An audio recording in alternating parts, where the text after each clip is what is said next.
नाज़रीन किराम, यहाँ पर ये बात देखी जाती है कि दुनिया के अंदर जितने भी ज़्यादा मज़ाहिब हैं, हर एक मज़हब के नत नए तरीके हैं, रस्म और रिवाज हैं और इसके अलावा हर किसी की अपनी अपनी रसूमात हैं। लेकिन नाज़रीन किराम, बहुत से वाक़यात ऐसे भी देखने को मिलते हैं कि जिनको देखकर इंसान एक मजाक भी समझता है और हंसने लगता है और इसके साथ ही साथ दूसरे लोगों पर तनकीद भी करने लगता है। नाज़रीन किराम, आज से कुछ अर्सा कबल यहाँ पर भारत के अंदर एक शख्स की जब मौत होगी तो उसको देखने पर, यानी कि उसको दफनाने के वक्त जो वाक़या देखा गया, लोगों ने उसका मजाक भी बनाया। नाज़रीन किराम, ये वाक़या मुकम्मल तौर पर सोशल मीडिया की नज़र तो नहीं किया गया, क्योंकि ये शख्स बहुत ही ज़्यादा अमीर कबीर था और इसके घर वालों ने मीडिया को पैसा लगाकर ये वाक़या मुकम्मल तौर पर दबा दिया था। नाज़रीन किराम, माजिद नामी इस इंडस्ट्रियलिस्ट को जब दफनाने का वक्त आया तो कहा जाता है कि ये इतना अमीर कबीर शख्स था कि इसके पास 200 से 300 मिलियन डॉलर की नेटवर्थ का पैसा मौजूद था। और नाज़रीन किराम, इसके पैसे को भी किस तरह इसके साथ कब्र में दफनाया गया, इस वीडियो के अंदर आपको मुकम्मल तौर पर तफसील बताएंगे। लेकिन आगे बढ़ने से पहले नए नाजरीन से छोटी सी रिक्वेस्ट, अगर आपने हमारे चैनल को सब्सक्राइब नहीं किया तो जरूर कर लें,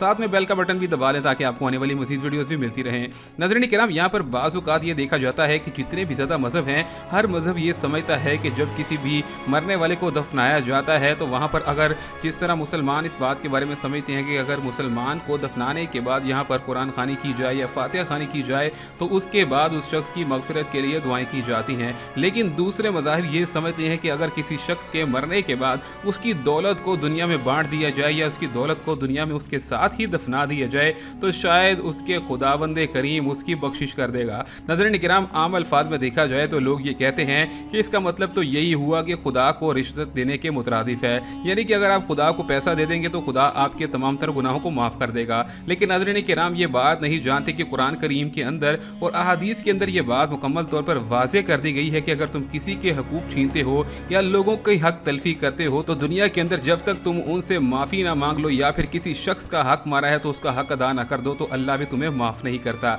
अब नाज़रीन किराम, इस माजिद खान नामी आदमी को जब दफनाया गया तो इसके साथ पूरी 100 मिलियन डॉलर की रकम को भी दफना दिया गया। अब नाज़रीन किराम, ये वाक़या देखकर सोशल मीडिया के ऊपर तरह तरह के सवालात खड़े होने लगे। बाज़ लोग तो ये कहने लगे कि शायद इसका हराम का माल ही होगा जो कि इसके साथ ही दफनाया जा रहा है, और शायद कुछ लोग कहने लगे कि शायद ये अल्लाह की इबरतनाक निशानियों में से कुछ निशानियां होती हैं कि इंसान का इतना कमाया हुआ माल भी उसके किसी काम ना आया और मरने के बाद उसके साथ ही मिट्टी में दफन कर दिया गया। दूसरी जानिब कुछ लोग ये कहते हैं कि शायद इस तरह का काम करने की वजह से अल्लाह रब्बुल इज़्ज़त की ज़ात उसके गुनाहों को माफ़ कर दे। लेकिन नाज़रीन किराम, हम इंसान होने के नाते तो इस तरह के किसी भी किस्म के नताइज के ऊपर नहीं जा सकते। बहरहाल ये बात कही जा सकती है कि अगर इंसान इस दुनिया के अंदर अच्छे अमाल करता है तो आखिरत में उसके लिए अच्छा ही सिला है, और अगर बुरे अमाल करता है तो उसका सिला भी बुरा ही मिलेगा। अब नाज़रीन किराम, इस वीडियो को दूसरे लोगों तक भी पहुंचाइए, वीडियो को लाइक शेयर सब्सक्राइब भी करें, और आपकी अगर कोई अपनी ज़ाती राय है तो कमेंट सेक्शन में ज़रूर उसको डालिए। मिलते हैं नई वीडियो में, तब तक के लिए असल हकीकत की जानिब से अल्लाह हाफिज़।